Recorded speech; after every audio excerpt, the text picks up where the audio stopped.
Hello everyone, my name is Ariel Furman. In this video, we'll be discussing one of my favorite intro Excel features, conditional formatting.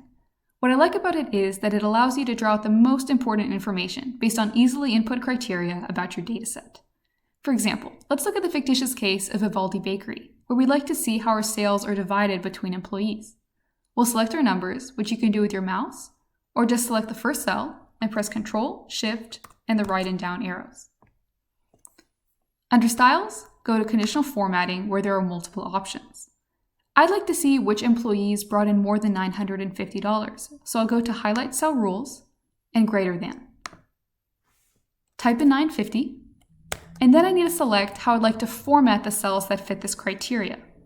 I'd like the green fill with dark green text, although this is something that we can change if we'd like by going to Custom Format.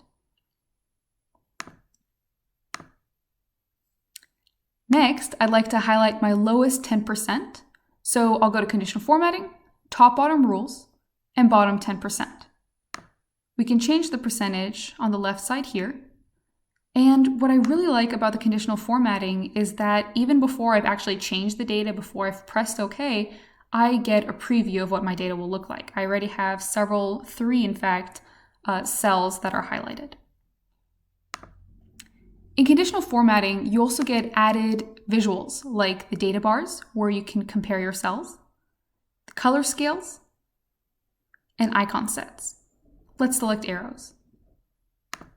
These are all very helpful to understanding your data in an instant.